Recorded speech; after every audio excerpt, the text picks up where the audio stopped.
Hey, what's up guys? This is Carly introing for once, and I am here with... Justin. No, wait, I'm not. No, let's keep it. It's good. No, I like it. You slipped up and gave your true identity. No, it's good. So anyway, guys. No, don't cut it. Stop, we're cutting it. Come on, I was in the zone. I was so in the zone.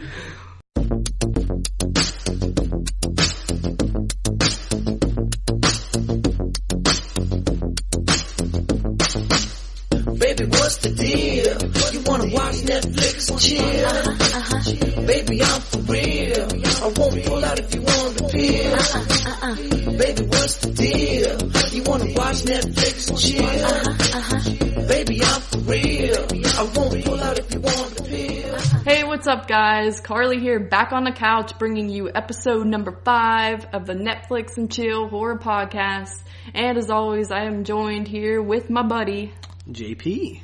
And tonight we are going to bring you first a review of the 2017 movie Clinical, and then we're going to have a little bonus review of the new Netflix show called Santa Clarita Diet. Yeah, I was calling it Santa Clara Diet, which you will probably hear me do many, many times because once I have a version of something in my head, I just go with it. I'm going to try to avoid saying the name altogether to not sound stupid the whole show, but it's hard. Absolutely. And before we get into the actual reviews, guys, I did want to point out that we have a little announcement to make. Some of you guys probably already know, but we did go ahead and create that Facebook group page. So if you want to check out our Facebook group page, please do so. You can type it in the search bar, Netflix and Chill Horror Podcast, but more specifically, it will be in the links in the description below of however you find this episode, whether it's iTunes or on YouTube. And of course, you can find it by typing in the search bar www.facebook.com/groups/Netflix the letter N Chill Horror Podcast. And that should take you to the page. Join the group and join in the fun. We'll be posting there. You guys can talk to us about the episodes and things like that. And I do want to pose another question at the end of this episode that hopefully you guys can answer, and then we'll know what to do moving forward with the show. And with that being said, now on to our first review, which is... Clinical, from the year 2017. It is a U.S. production, and it is directed by Alistair Legrand and written by Luke Harvis. Do you know Alistair Legrand? I do not. I do not know of that being a real name. The only other film that I know that he did is a film called The Diabolical, which came out in 2015. I had a screener of it at one time, but I actually never watched it. I don't remember hearing too many good things. And that's the only other thing he did too. It is actually the only other thing that he did. And he co-wrote this film with Luke Harvis, who also written Diabolical with him. So this is a team apparently. Let's get into the film itself. It runs an hour and 44 minutes. It is a Netflix original, so it was made for Netflix specifically. And it, courtesy of IMDb, we have the description here. A psychiatrist. Do you want me to read it? Fuck you. Sorry. It's okay. We can pull through this, okay? A psychiatrist tries to put her life back together after a violent attack by seeking to repair the life of a new patient, but he has his own terrifying history. Fuck you. It's okay. It's okay. Yo, so anyway, as my bitch of a co-host was saying... Don't be so buttered. It's okay. But for real though, guys, this film is my pick. It was my turn to pick a film. And honestly, this was the only thing that I saw on Netflix that was a horror film and that was newer. Because I'm getting to the point where most of the stuff on Netflix that is, contemporary horror films are ones that were covered heavily in 2016, or they're films that just are bad like, I know they're bad. There's a lot that are bad that I don't know they're bad. Yeah. But I kind of wanted to just move forward and only cover 2017 releases from here on out. And this was the only current one that I could find on Netflix. And you didn't have the Shudder app yet at the time. Which I do now. Which you do now. Since yesterday, I got it. I didn't want to pick something on Shudder in case we had to watch separately at our own places instead of together, which sometimes we watch these together, sometimes we do them separately. A little peek behind the curtain for you guys out there who are wondering about that. I think we might even mention that before, but... Yeah, so I went with this film, and... It is, well, it's kind of long for me. Yeah, when I saw the time on it, I got a little bit scared because I was like, oh, it's late at night, an hour and 44 minutes. That always turns me off from a film. But, I mean, if a film's good, like, I'm gonna watch it. It's just like, when I don't know anything about it, I'm kind of a little nervous about getting into it. Yeah, your favorite horror film is The Shining. Yeah, which, that's what, like, almost 3 hours. Yeah. So, I've said this many times, and I probably picked it up from somebody else, but I don't know who to credit for it because it's been so long since I've been saying it that I don't remember where I first heard it. But, whenever I watch a movie, the first 90 minutes are free. Like, you've already sold me the first 90 minutes. Mm-hmm. And anything after that, you need to pay me for. Right? Because you need to pay off what's happening after 90 minutes. Because every minute that I'm spending after 90 minutes, I need to be into the movie. Or else it feels like a huge waste of time. And this one, and I'm gonna just come out and say it right now, I felt like was a huge waste of time. Now, I know you were a little more interested in it than me. Do you care to, like, go into the plot a little bit more than what the IMDb description was? Because that was kind of very brief. Okay, well, basically, the movie starts out with this woman having a very bad experience with one of her patients, I guess, because she's, like, a psychiatrist. Originally, she was a psychiatrist for people with traumatic experiences, like car wrecks or like a death in the family, and like really post-traumatic stress disorder. Yeah. And she was like the best there was, but then she has this really bad experience, and sometime later, I don't know how long, it shows that she's still trying to cope with it, and she's no longer doing that. She's like doing like easier jobs, like the people with just like mild depression, counseling and stuff like that. Yeah, and she's not really digging it either. You could see she's not fully paying attention to these people. But then simultaneously, she's getting help herself from a different psychiatrist. Yeah, and the reason that she's not feeling interested is because she doesn't feel like she's actually affecting change. You know what I mean? She doesn't feel like she's able to actually... She's more advanced in... Yeah, and she's dealing with these people who are having, like, marriage squabbles, and it's like, get over it, weirdos. You know what I mean? Yeah. So, the incident that Carly was referring to at the beginning of the film is actually one of her patients commit suicide or attempt to commit suicide based on what the patient feels was misguidance by the counselor, which is our lead character. So, flash forward a little bit, and she's...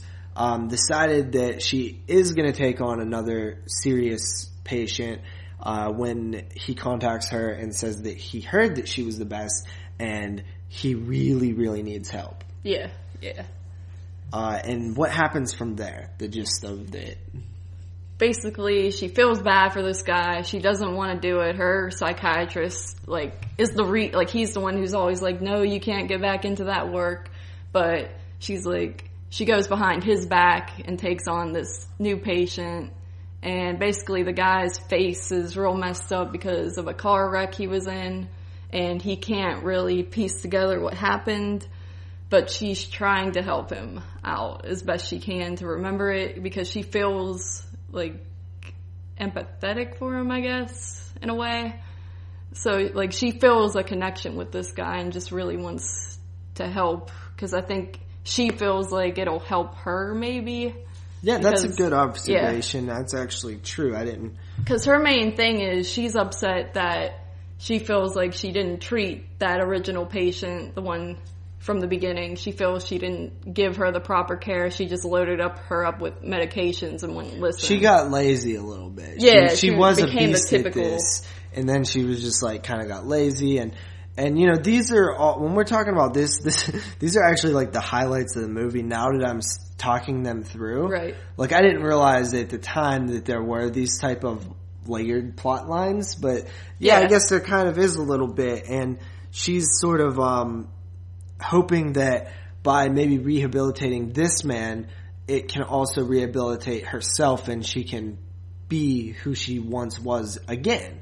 Because if she can save this guy, then it proves to herself that she's capable of doing it, and she can let go her faults and mistakes of the past. Right. Which is why, like, I know you said it was, like, kind of dreadful for you to get through, like, especially with it being so long. But, like, yeah, towards the beginning, I personally didn't have a problem watching it. Like, I was interested in what was going on. And there were a couple, like, creepy moments at the beginning. Like, those shots where there's something creepy in the background or something creepy flashes by real fast. Not like a jump scare, but, like, something you almost would miss if you're not paying attention. And I love stuff like that. Yeah, I didn't really find it too scary or interesting at all. I actually found it quite boring at the beginning of the film.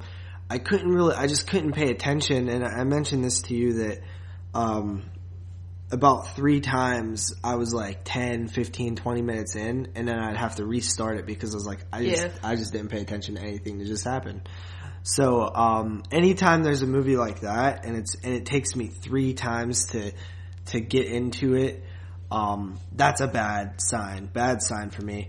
And by the end of the movie, I told you I had completely tuned out, and I had to even talk to you a little bit before we recorded on refreshing my memory on what happened, because I was so out of it. And then once you started talking, it came back to me and stuff. But once I started talking, I realized I too was a bit confused, and it was kind of like, you were talking and telling me what happened, and I was like, why? Yeah, and then when you were like, I choked. I froze You're up. like, good point. Why did these things happen? And then that made me like go back and think like, wow, this movie it was confusing. It feels like the word is not confusing that you want to use for this type of film. Okay. You just stuck your tongue out at me. Why? I stuck my tongue out and thought. Oh, okay. I thought you were like fucking dick. No, go on. The word is convoluted. Oh, that's a big word. I'm not using that. No, this movie is 100% convoluted. Like, this movie, so many things have to, like, work out for, like, this story to play out. Like, it's just ridiculous. The whole story is ridiculous. Like, once the reveals happen, you find out, you're like, why? Okay, why do this, though? Why are you trying to get revenge? Or why are you... Like, it just doesn't make sense. Like, okay, maybe you want revenge, but... Like, what did all this have to do with getting it? Like, yeah. Like, okay, so you're gonna try to do this, and it's gonna do what to the person? Like, it just didn't make sense. It's not your typical, like, like Pamela Voorhees, like, I'm gonna kill all those son of a bitches because they wronged my boy Jason. No, it's like, I'm gonna fuck with you pretty bad. A lot of ridiculous efforts were put into it, I'll say that. Ridiculous efforts. It's just... To me, this film was just really frustrating because I like psychological films. Me too. I like thrillers. And I like psychological thrillers. And as some people would call fringe horror, I like that too. What you would call not horror. Like when I give you movies to watch and they're on the not horror pile. Yeah, and I'm like, why is there 2 separate stacks of movies here? And you're like, oh, because that's the not horror pile. And I'm like, okay, Goonies, that makes sense. But what else did you have in there? Spiral. Yeah, Adam Green's Spiral and Seven. And she's like, well, they're thrillers. And I'm like, have you watched them? And she's like, no, kind of, not really. I'm gonna watch them. It's just like they're not at the top of my to-do list. That's typically called fringe horror, which is like stuff like Seven, where it's like, I guess it's kind of horror because it's like a serial killer and it's like serious and stuff. Yeah.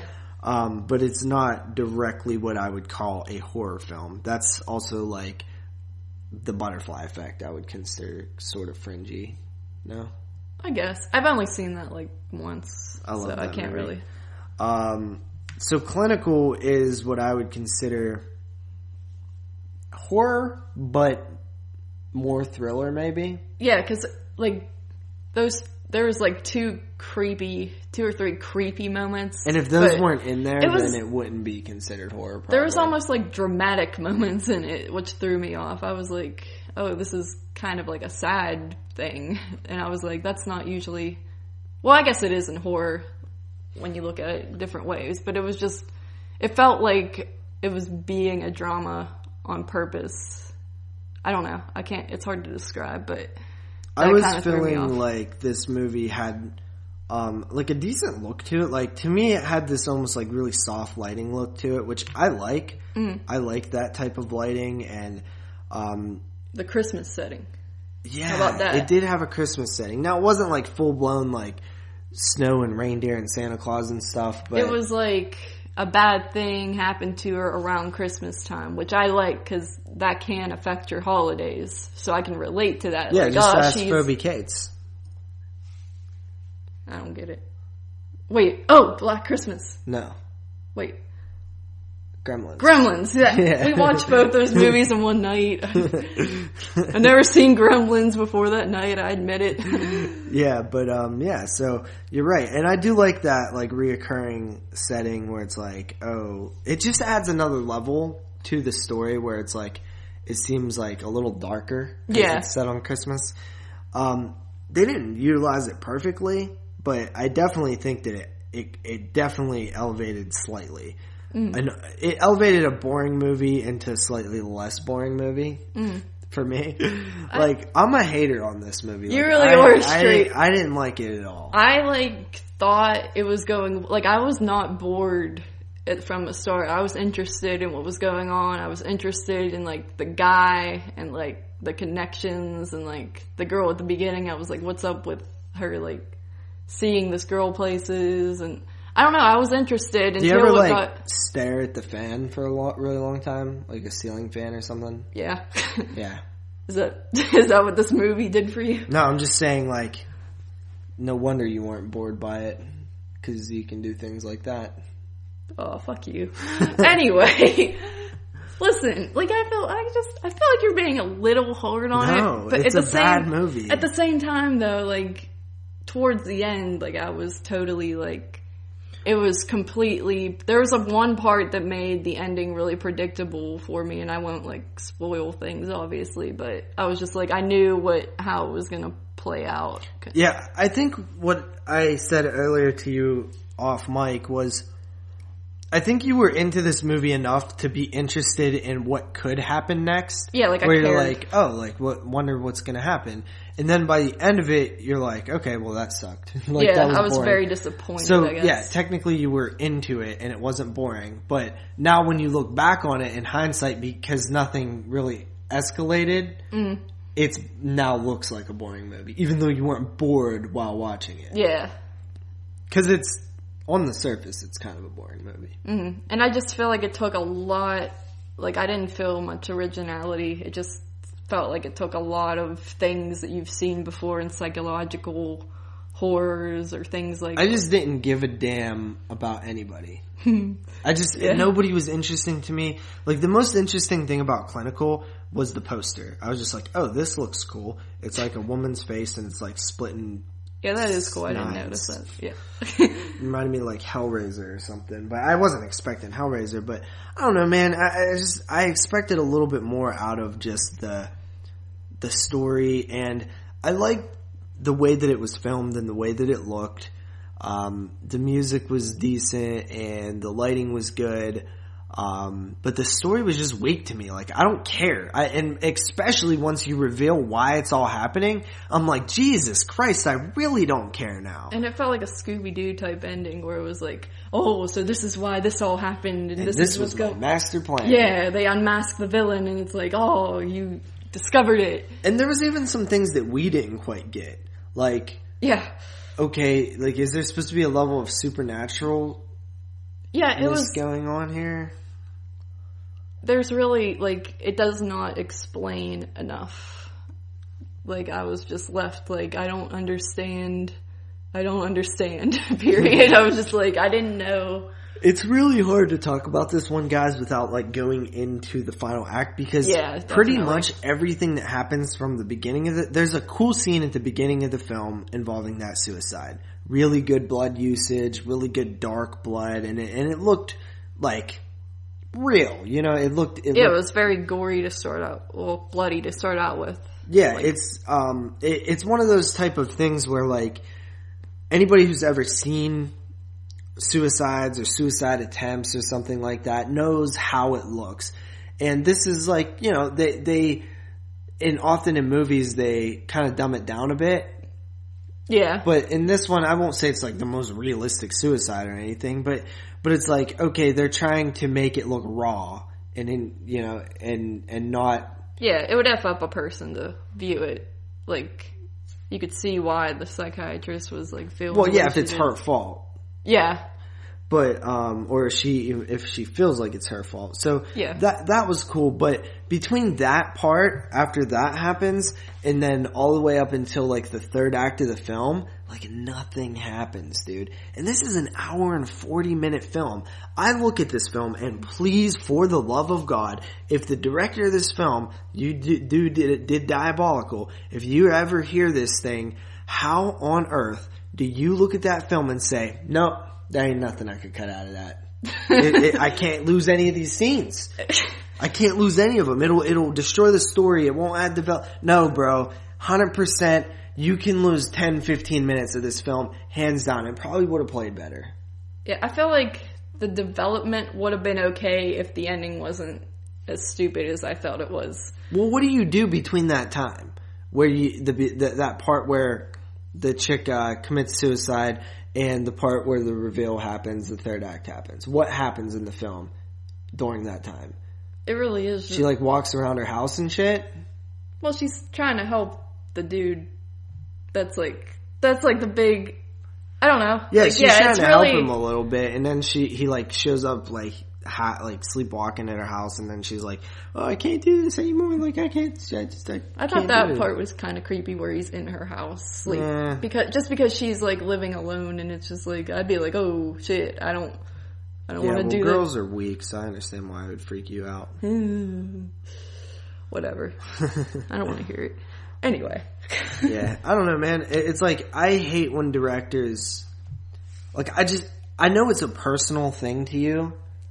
But if there's not a reason for your film to be an hour and 40 minutes, don't make your film an hour and 40 minutes. Like, you have to think of the audience. You can't think of all the things that you thought of when you made that scene. You only think of the scene and what it does, and does it add enough to warrant the extra time. Yeah, you are right. It was too long for what it was. I will agree with that. And it's a slow film to begin with. Like, it's a character development film. It's a film that not a lot of action happens to build and build and build for this third act. And what I'm saying is I did like the character development, and that's why I was interested. I was like, I wonder what's going to happen with these people. I know you said you didn't really give a shit about the characters, but I kind of did. And I wanted to see what was going to happen. But then once we get to close to the end, I was just like, oh my gosh, I can't, this is going the wrong direction. I was just like, this was a waste of my time. So. Yeah, definitely. It's one of those things where, by the end of it, I'm just like, man, I don't even know if I'm going to have anything to say about this piece of shit.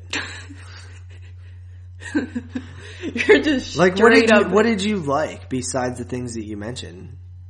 That really, that's kind of it, huh? Yeah, it really was. I just thought it was building up to something different. It was, and building up, I guess it really, there wasn't much build up. It really was just a psychiatrist helping another psychiatrist while she's getting helped by a psychiatrist, and then she has a boyfriend in that mix.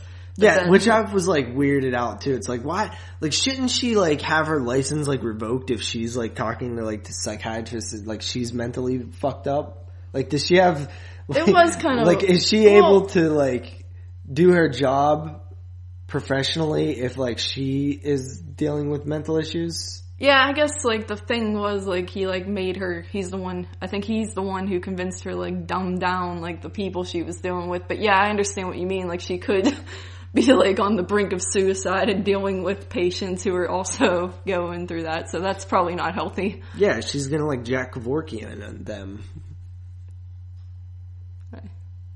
She's gonna tell them to kill themselves. Anyway. I'm dumb. Man, when we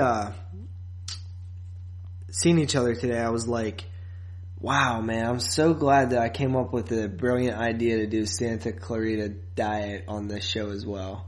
Yeah. Because if not, this is gonna be a short one. Yeah.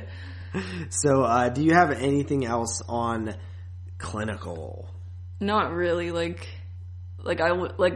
can't talk about the ending because it's a lot of spoilerage, so that's basically all I have to say. Like, I just did not care for the whole third act. Yeah, man. I mean, so far out of all the films that we've picked, this is now my second pick. Third pick. You did Sadako, and then the first one we did. I didn't pick Shelley. You did. No, Baskin. Oh, yeah, I forgot about Baskin. Okay. I only had 2 picks, and they were the pregnancy ones. That's how I know. Yeah, and those are my 2 favorites so far. Yay! So, let's get into ratings here. Who normally rates first when it's their pick? I think it's the opposite. I think I'm the one who gets to you go rate first. Yeah, like I said, going into this movie, I had high hopes. I thought, like, oh, this could turn out to be pretty cool.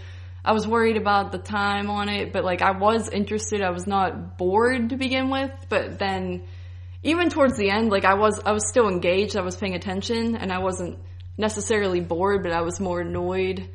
And it had a lot of problems, like, just a lot of stuff that was not explained and a lot of pointless things going on. So I'm going to have to, like, I'm just going to give it a 5.5 out of 10. Alright, so me personally, I fucking hated this movie. I didn't find it interesting in the very least.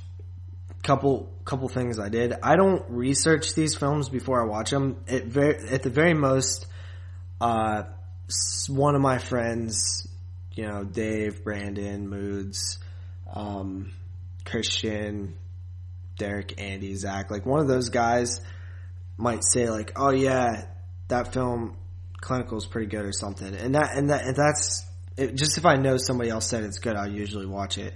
I thought somebody said that this was, but I asked today in some of my group chats and nobody remembered saying that, so I could have been just tripping. So I don't research these things. I don't even read the storyline. Like, I didn't even read the... See, when I'm picking the movie for the show, like, I'll read the storylines just to try to pick, like, an interesting movie, but, like, I didn't read the storyline for your picks, because I'm just going in blind for those ones. That's my way of doing it. Yeah, that's probably a better way of doing it, because as you can see what happens when I yeah, you gotta do a little bit of looking into it, I'd say. I thought this shit was boring. I didn't like it. 4 out of 10. All right. Yeah. Fair enough. So 4 out of 10 there. And so then moving along here, I decided that this was just kind of spur of the moment. I decided that, well, let's just do something cool, because the whole point of this Netflix and chill show is to talk about the new shit on Netflix and then chill. Yeah. Right. And, obviously Shudder and Hulu and Amazon Prime and things like that. So, basically, I seen the Santa Clarita Diet show came out. I knew it was coming out, and it came out, and I think it was even out when we recorded our last episode, but yeah, it was actually. Yeah, I don't think that I really looked into it at all, and I think I was in a Skype chat with Moods, and he said that he watched like the whole season already, and it was good, and I was like, oh, really? I was not expecting that, because it looked dumb to me. And then I was like, hey, I messaged you. I was like, hey, watch this show for our next episode that we record. And we'll talk. I don't even think I even mentioned that we were going to do it on the show. Yeah, I thought you were just telling me, like, giving me orders to watch a show that you thought was cool. And, like, yeah, by that... Yeah, because then you're like, oh... That was awesome, man. And you were like... And I was like, oh, I didn't watch it yet. And you're like, you didn't watch it yet? Why the hell did you tell me to watch it? Yeah, why are you giving me commands over here? But, yeah, even by that, like, title, I was kind of like, I don't want to watch... This sounds... I had no idea what this show was. Like, I didn't even know it existed. Like, I thought it was just like I thought it was gonna be a stupid show about like these people in LA who are cannibals and they have like dinner parties, but they're like eating people. Like, I didn't know it was like, yeah, I just went completely unknowing. So with that said, let's hop into Santa Clarita Diet. It is a Netflix original TV series, made its debut in February of 2017. It runs 30 minutes each episode, and there are 10 episodes. It also is a United States production, and it also stars Drew Barrymore, Timothy Olyphant. Isn't he... He's from Scream 2, I believe? Oh, really? I think he's the killer. Maybe. I might be wrong. Spoiler alert. Oh. As well as a couple of other people. So far, kind of a small cast, but the description, if you want to go into it.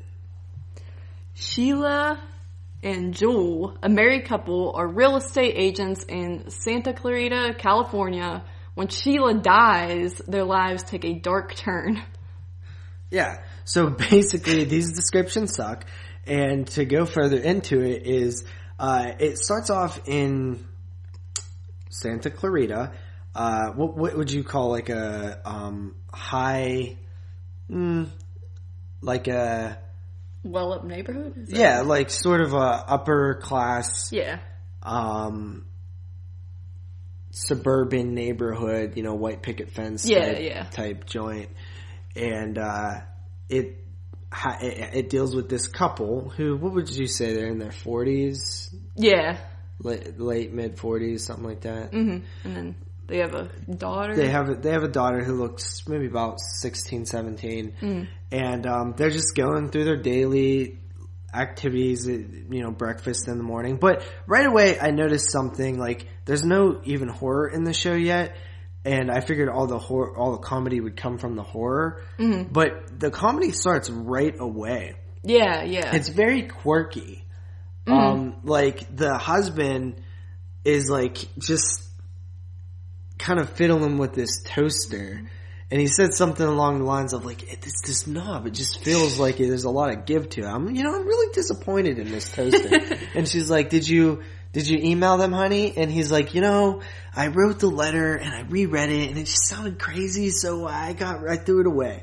And it's like this, it's just like, these people are have their like lives like just in these little bubbles. Like they're in their own little bubble of their type of world. Yeah, they're just being realtors, like they got all the monies and they're like, yeah. This is what living is. It seems like their biggest problem in life, their like inconvenience, is like their knob on their toaster oven. Yeah, I hope I get to that point in life. Yeah. So right away, like I am already having smiles on my face at this show. Mm-hmm. And I think Drew Barrymore is like really good in this. Like she has this sort of like just like quirky, like sort of reserved. Yeah, I've always loved her in everything she does, because she can do, like, she could be like a dorky like teenager character, or she can be in a horror movie. She can like be a mom. Like, I just love Drew Barrymore. Yeah, lesbian. Fuck you. So after we see them sort of just interact in the morning, a little character development, we go outside and see their neighbors who are like cops, and like one of the like they start like talking shit on each other. The two cops who are like, one's like a sheriff and one's just like a patrol cop. Like he's not as important. And they're like talking mad shit, and it's funny. And like you can see that the main couple is like just kind of uncomfortable, and it's like awkward. They're literally to, like, keep the peace. The dad's like, why did we have to like be in between the cops? Like, why do we have to move here? Yeah. And after that, they go to work, and they actually both work together, which is funny.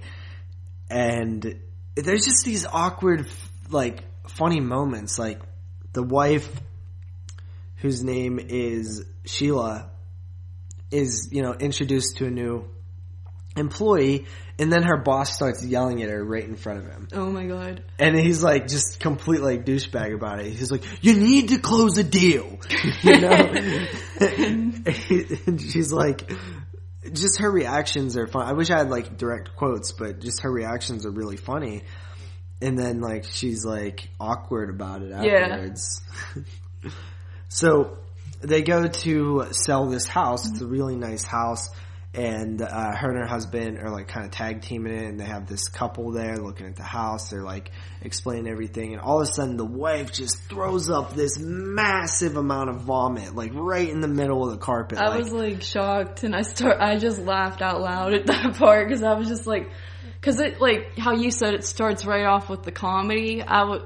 Like, the whole time I'm thinking, like, okay, when's, like, the horror part gonna come in? Then all of a sudden that, like, happens, and I was just like, oh my god. You saying that's horror? To me it is. It's gross. I was just like, holy crap, that's, like, a huge amount of vomit, and it's disgusting, and yeah, like, sickening. This stuff would make freaking Linda Blair jealous. Oh, yeah. You know, that's Reagan. what I'm thinking, yeah. Because this stuff is, this isn't your everyday pea soup, you know, just a little projectile. This is like a goddamn ocean. Mm-hmm. And it's gross, and like it's all awkward because they're just like she's like, no, I still want to show the house, it's okay. And yeah, so she goes to the bathroom to freshen up, and the husband and the other lady take the couple looking for the sort of the house. They take them to all the other rooms, and like they'll just stop and be like, yeah, this has a nice wood finish, and then you just hear silence, and it's like like the wife just throwing up like crazy and shit, and then like it's just these awkward pauses. And I'll kind of, you know, not just do a complete walkthrough of the episode, but essentially what happens is the husband goes and finds her, and the fucking entire room is covered in vomit. Like the ceiling, the wall, the toilet, the shower, the mirror, the counter, the towels, the like everything, the windows. And he's like, holy hell. And then he like feels her, and she's like not breathing, and she doesn't have a pulse, and it's like this sad moment. And then all of a sudden she like snaps into it, and she's like, no, hey. it's cool. Yeah, no, it's cool. That's good. And then they take her home, and she's acting really weird. She has a huge sex drive now. She's like a little more free-spirited and like careless. She's eating raw hamburger. Mm-hmm, mm-hmm. And any horror fan instantly kind of gets a hunch of what's going on there. Right. Because the scene where we think she died, or the husband thinks she died. And yeah. We kind of get the idea that she's a zombie now. Yes. And turns out she is. So they try to get help from the neighborhood kid who has a crush on their daughter. And it's not hidden from the family, like they know that she's a zombie, and then the kid next door knows, like, cause they fill him in, and that's kind of his idea and stuff. And they don't like ignore the fact that zombies exist in this show. Like, yeah. They're like, oh, like, see, she's like a zombie then? This is just happening now. How could this happen to us? Type deal. Yeah. And meanwhile, you have, like, the husband who's, like, worried about his wife, and his toaster oven breaks, so he goes to, like... Oh, I love the part in the store. It's so funny when he's in the store, man. Because this girl comes up and she's like, hey, my manager said that you've been looking at the stethoscopes for, like, a really long time. Do you need help with them? And he's like... Now, which one of these do you think is like, like, do you think the dual action or the single action? She's like, well, dual action has 2. He's like, so it has twice as many then. Yeah, she's like, I'm 19 years old or something like that. Like, I don't know. I'm just working here. I hate this job. Yeah, and then he sees that she walks up to him later in the show because he goes back because his toaster oven breaks. And she's like, hi, my manager said that you've been staring at the toaster ovens for like a really long time. Oh, it's you. It's funny because it's like, a toaster oven versus a stethoscope. It's like a totally different thing that he's now looking at for a very long time. Oh man, that shit cracked me up. That was the funniest thing in the whole show to me, was when she walked up and she's like, "My manager said you've been looking at this toaster ovens for like a really long time, and I was just wondering if you need." Oh, it's you. It's you again. I just love how she's pointing out that the manager forced her to go in there too, like not even hiding. And then he's like looking at them for a really long time. He's like, just standing there staring at them. See, that means the customer's confused, and that's when you come in. Yeah. But, like, I watched these back-to-back last night, and I was so much happier with Santa Clarita. It shows in this review, too. Oh my I could tell God. you could not wait to talk about I was like, dude, this show is awesome. It's so funny. Anybody who knows me and has followed my work for a while knows that I am not a big fan of horror comedies. Like, 9 times out of 10...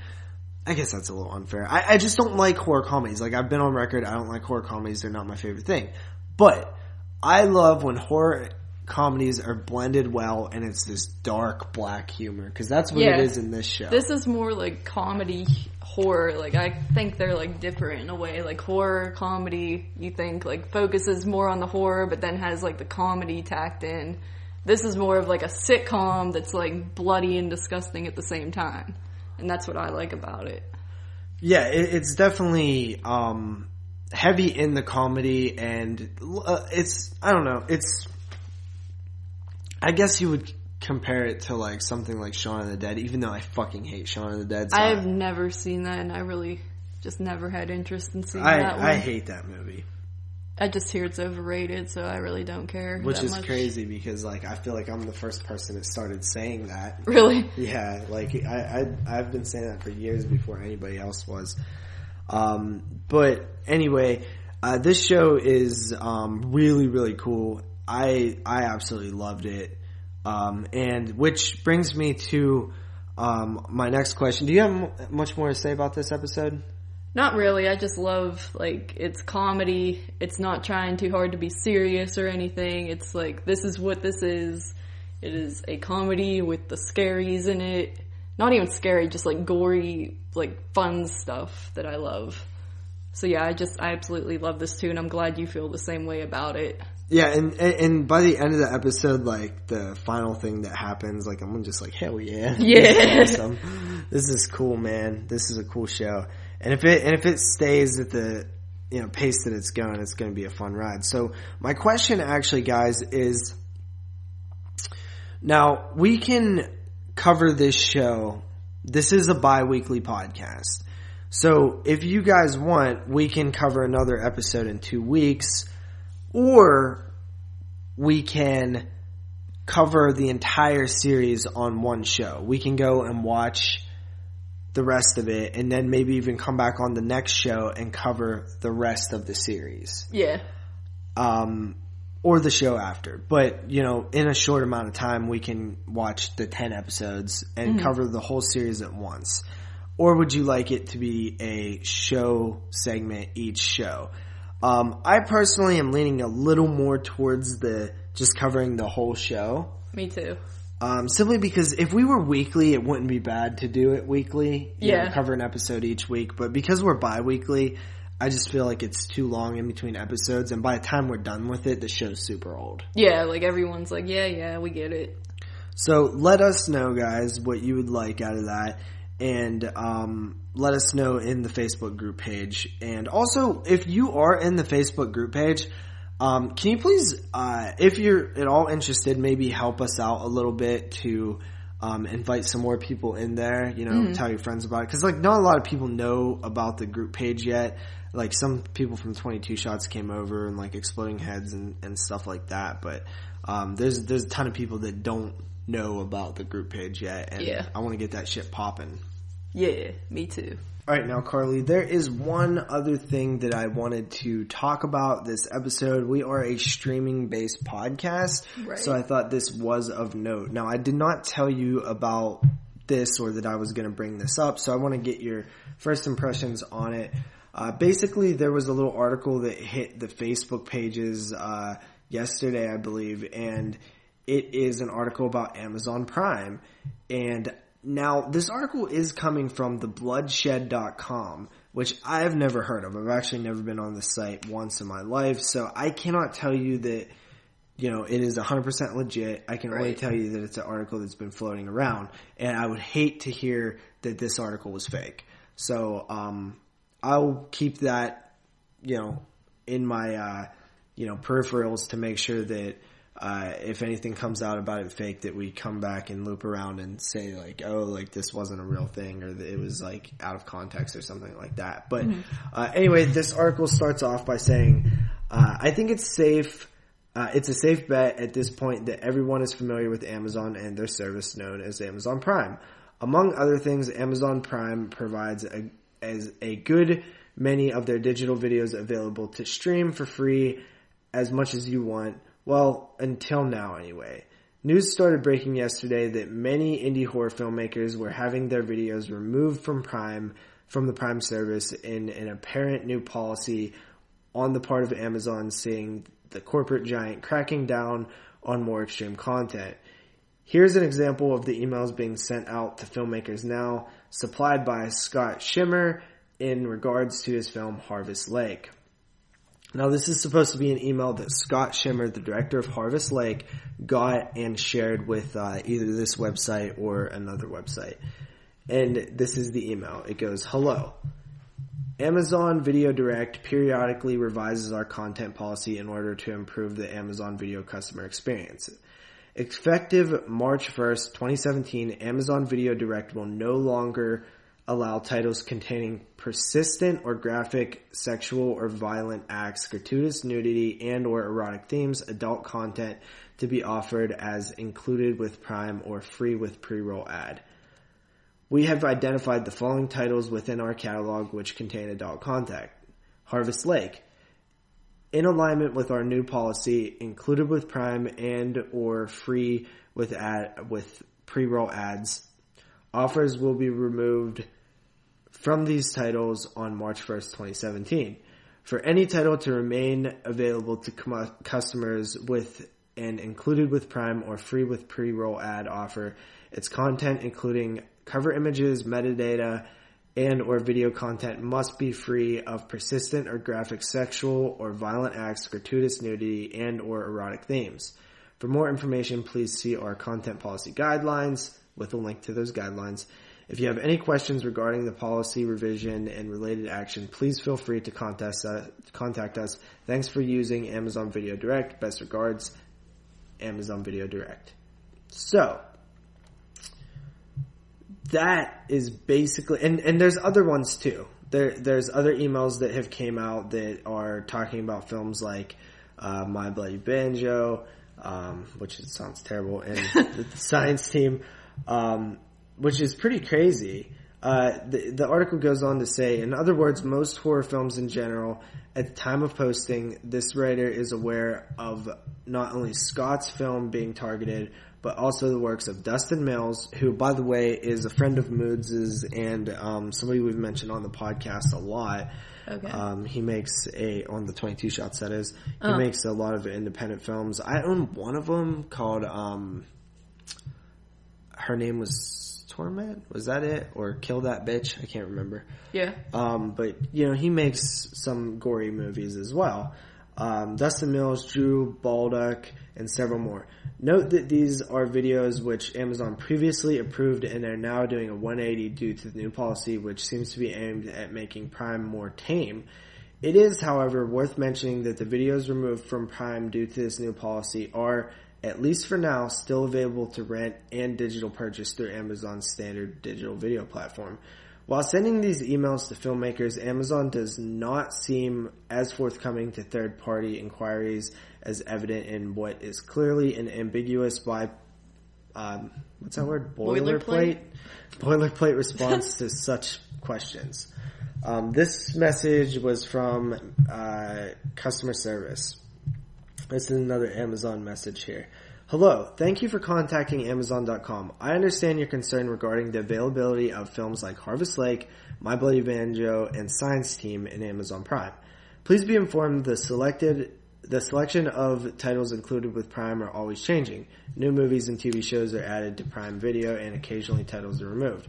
We're constantly working to improve our catalog to make sure that Amazon Prime members have access to the best selection of movies and TV shows possible. Thank you for letting us know that you would like to watch what you'd like to watch on Amazon Prime. I have forwarded your comments to our Amazon Video team for consideration. Your valued feedback will help us improve the selection and service we provide.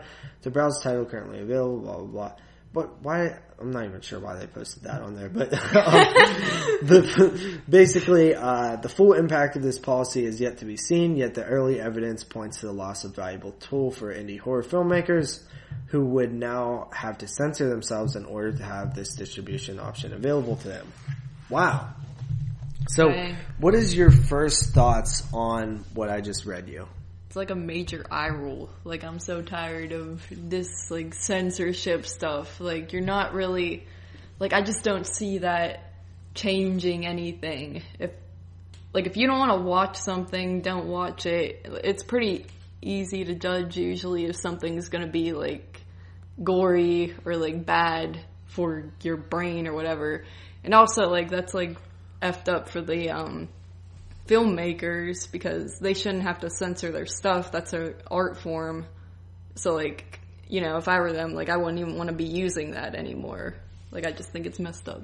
Yeah, and what's really interesting about Amazon Prime, now, this is kind of funny because on one hand, it's probably better for the consumer in terms of, like, a lot of those movies on Amazon Prime that indie filmmakers are putting on there. Because there seems to be an easier way to get your film on Amazon Prime than, say, Netflix. Are pretty shitty. Like, there's a lot of bad movies on Amazon Prime.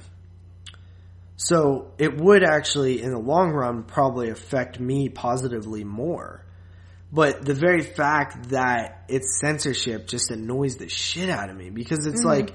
Just, like, put, like, a description or, like, make them, like, put a warning or something. Well, if it's an unrated film, right? Like, it did not get approved by the MPAA, so it's not part of the rating system. However, Amazon Prime should be considered a tool for adults. It should not be a tool for kids. Yeah. And if your kids have access to your Amazon Prime, then it is your job to regulate what they're watching. You should not have to force the rest of the world to abide by the standards of your kids. Yeah, that gets on my nerves nowadays. Like, everyone needs, like, a big hug, like, to be sheltered. And they think they want to blame, like, technology and things like that for, like, making their kids, like, screwed up in life. But really, like, I mean, like, I watched some weird stuff when I was young, and I turned out, like, you know, decent. Yeah, I say that all the time. Like, I literally have been watching horror films my entire life. Yeah, my mom willingly showed me stuff, and, like, she's not a bad parent by any means. You're not going to turn into a psychopath because you watch horror films. Yeah. 100% you're not. That's just silly.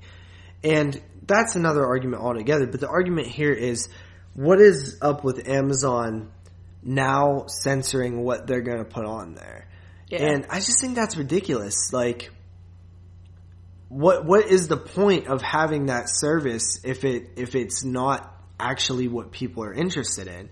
And I feel like, where does it end too? Like, because that description that they said, like, what the new policy is very open. Yeah. Like, that's like any horror film can fit under that description. And if there's no room for horror films, I swear to God, I feel like most of the shit watched, even by regular people, is horror films on Netflix. Yeah, that's definitely, like, the most popular genre besides, like, comedy in my eyes. Yeah, because I see a lot of people, even on Facebook, who are not horror fans, just people I work with, like Sarah or something. Yeah, everybody. And like, what's a good horror film on Netflix? Like, what's a good scary movie on Netflix? Like, I see people say that all the time. Like, people watch that stuff.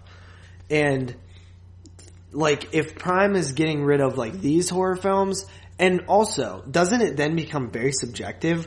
Okay, this horror film is on here, and this one's not. Yeah. Why? Yeah, that could start some major issues. That's like the video nasty era, right? The banning of horror films in the United Kingdom by the British Board of Film or whatever. it had no rhyme or reason. You look at the video nasties and you're like, why is this a video nasty? But A Nightmare on Elm Street is not. Like, why is The Burning a video nasty, but My Bloody Valentine is not? You know, it just didn't make sense. So if you're having Amazon Prime now regulated with like what horror films can go on there and what ones can't, like who's doing the regulation? Yeah. And by the way, all horror films seem to apply to some of those. Yeah, you might as well take them all off to make it like fair, because like obvious, it's hard. Like it's all gonna apply to that. I honestly think that it is more of an attempt to remove like the straight up, almost like over the top, like the ones that don't have anything going for them, but they're just like, yeah, no like real stories, just more like blood and. Well, I think just like a lot of the sexual ones. Yeah, you know what I mean. Like, I feel like it might be a attempt to sort of clean up a little bit, like disguised as like we care about people's feelings or something. You know, I think they kind of just want to get rid of some of the smut. Yeah, which I guess that kind of makes sense. Yeah, like, but just say we're going to get rid of some of the smut. Yeah, I hate this stuff where, like, you gotta make this big, serious speech, like, oh, we're just regulating some of this stuff, but you gotta make it look professional. Just say, like, we want to get rid of, like, the titties and stuff like that. Like, just we know, we're not dumb people. Yeah. Well, I mean, they are a company. They kind of have to do things that way. No, it's cool. All right. I'm just saying all companies shouldn't. Anyway, I think we can both say that that's lame if it's true, so. Yeah. Lame. Anyway, that's gonna do it for episode number 5 of Netflix and Chill. I hope you guys enjoyed. Did you have fun? I had fun, yes. Not with Clinical, though, right? No. Okay. No. So let us know what you guys want in terms of Santa Clarita Diet, and we'll do that. This is Netflix and Chill, episode number 5. I hope you guys join us back on the couch. For me, JP. And me, Carly. We'll see you guys next time. You wanna watch Netflix and chill? Baby, I'm for real. I won't pull out if you want to peel. Listen up, all you little cuties. I might call you over for a movie, but all I really want is the booty. 5 minutes in, we'll be naked and spooning. Next thing that you know, we in my bedroom. Clothes hit the floor. The head was like, damn, looking way better than you do on Instagram. We tried to watch Forrest Gump. She said she was bored. Let's hum.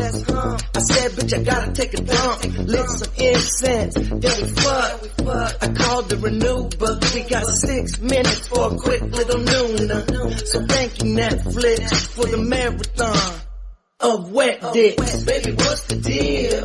You wanna watch Netflix and chill? Baby, I'm for real. I won't pull out if you want to peel.